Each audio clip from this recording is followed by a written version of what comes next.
The 2000s were supposed to be the decade of unlimited growth. Instead, they gave us 3 separate financial extinction events stacked on top of each other: the dot-com bust, the accounting fraud era, the global financial crisis. Together, they produced the 10 largest corporate collapses in American history. This one, at the bottom right of the screen, is Lehman Brothers. $691 billion in assets vaporized in a single weekend. It's still the largest bankruptcy in American history, and it's only number 1 of 10. Okay, 3 crises, 3 failure modes, 1 decade. In 2000, the dot-com bubble burst. Companies that had never made a single dollar were trading at 30 times revenue. When the music stopped, trillions of dollars in market value evaporated. Pets.com, IPO to liquidation in 268 days, became the bubble's mascot. 2 years later, the accounting frauds detonated. Enron, WorldCom, Tyco, Adelphia, Arthur Andersen.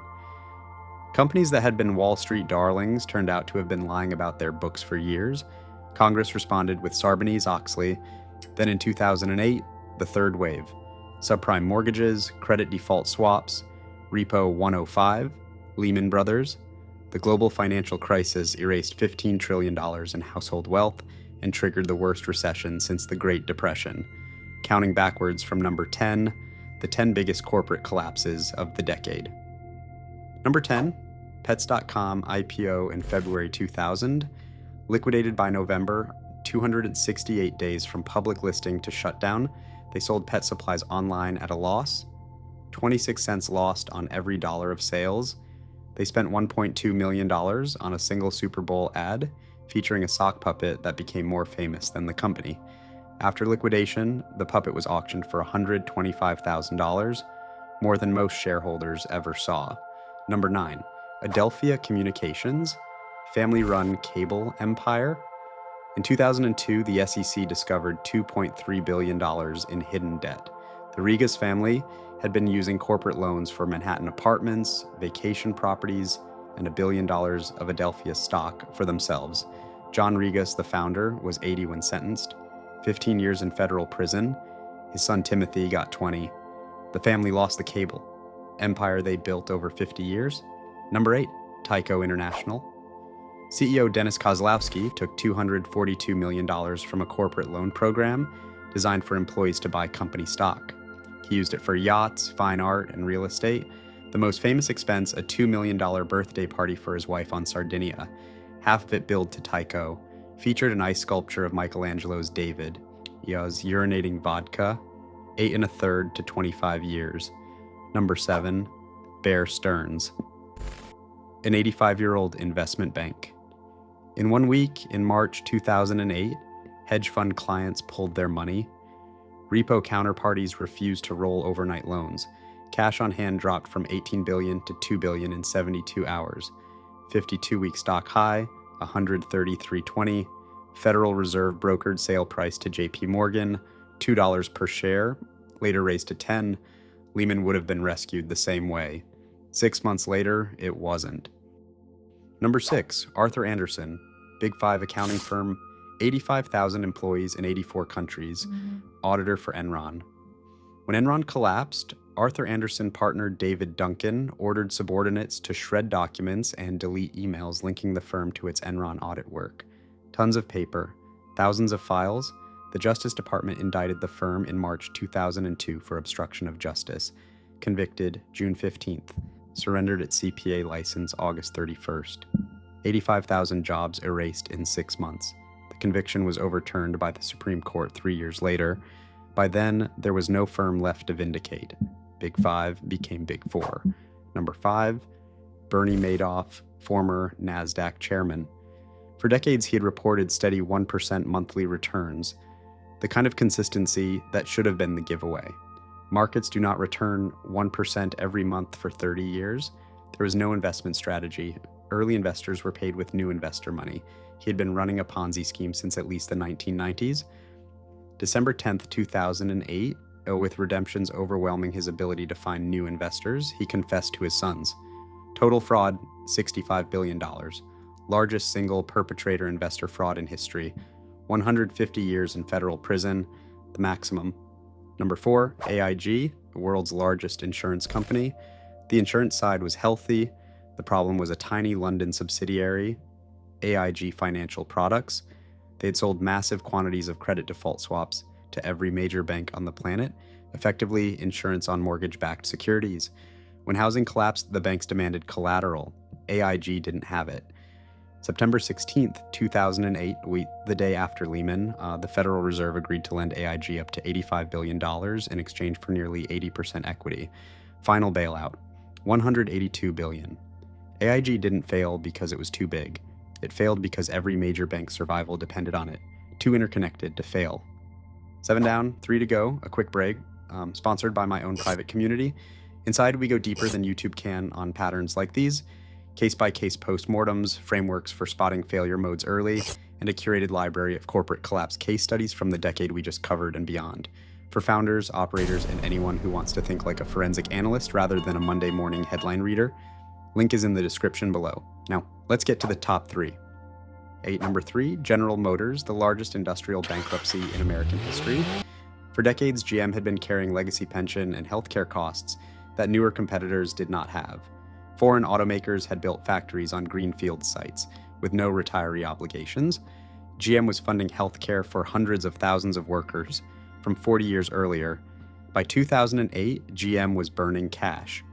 The Bush administration provided $13.4 billion in emergency TARP loans. The Obama administration added $30 billion more. June 1st, 2009, GM filed Chapter 11, total U.S. Treasury investment, $51 billion. The federal government emerged owning 60% of the new GM. The Canadian government, 12.5%. Treasury exited the position by 2013. Net taxpayer cost about $11 billion. A car company became, briefly, a federal asset. Number 2, WorldCom, second largest long-distance phone company in America. Then came the audit. Cynthia Cooper, vice president of internal audit, was poking around capital expenditure entries her team wasn't normally allowed to see. She found $3.8 billion in operating expenses that had been booked as capital investments. By the time the full extent was tallied, $11 billion in fraudulent accounting. CEO Bernie Ebbers convicted on 9 counts, sentenced to 25 years, July 21st, 2002. WorldCom filed Chapter 11, $103 billion in assets, largest bankruptcy in American history at the time. Cynthia Cooper became Time's Person of the Year, alongside Sharon Watkins of Enron and Colleen Rowley of the FBI. 3 women, 3 institutions, 3 institutional collapses they helped expose. Number 1, Lehman Brothers, $691 billion in assets, largest bankruptcy in American history. It still holds that record, a 158-year-old firm founded in 1850 in Alabama, originally a dry goods store that became a cotton trading powerhouse. By 2007, Lehman was holding $111 billion in real estate and mortgage-related securities. Leverage ratio, 31-1, a 3% decline in asset value would have wiped out the firm's equity entirely. To make the leverage look better at quarter end, Lehman had a trick called Repo 105. They would temporarily move $50 billion off the balance sheet by classifying short-term repo agreements as sales, selling assets at 105% of cash received, then repurchasing them a few days after the financial reports were filed. Internally, the practice was called window dressing. Lehman did not disclose Repo 105 to regulators, to rating agencies, to investors, or even to its own board. The weekend of September 14th, 2008, the Federal Reserve and Treasury convened the heads of every major Wall Street bank. Bank of America walked away. Barclays would have bought Lehman, but UK regulators refused to backstop the deal. The Treasury declined to provide a bailout. Monday, September 15th, Chapter 11. The Dow dropped 4.5% that day. Money market funds broke the buck the next morning. Global short-term lending froze. The decade ended with one phone call no one wanted to make. 5 patterns connect the 10. 1, 3 crises, 3 failure modes. The dot-com bust killed companies that had no business model. The accounting fraud era killed companies whose books were fiction. The global financial crisis killed companies whose leverage was hidden. 2, regulatory whiplash. Sarbanes-Oxley in 2002, written in panic to address fraud. Dodd-Frank in 2010, written in panic to address leverage. Both still contested. Today's biggest banks are larger than they were in 2008. 3. The whistleblowers were women. Sharon Watkins at Enron, Cynthia Cooper at WorldCom, Colleen Rowley at the FBI. All 3 were named Time Person of the Year in 2002. None received bonuses. All 3 left their organizations within 24 months. 4. Too big to fail is not a rule. It's a decision made each time. Bear Stearns rescued. Lehman not. AIG rescued. The inconsistency was the moral hazard. 5. The dot-com playbook of growth at any cost did not die with pets.com. It became the venture capital default mode for the next 20 years. 3 crises stacked, 10 extinction events, 1 decade, $691 billion at the bottom right of the screen. The largest bankruptcy in American history. Still the record. Probably will stay that way until the next crisis decides otherwise. Each of these companies looked unbeatable the year before they failed. Each had auditors, each had boards, each had Wall Street analysts writing buy recommendations. Each had 10 years to see it coming. The next 10 are already on the chart somewhere. We just don't know which 10 yet. Make the complex obvious, like that is without making it boring. Subscribe for more.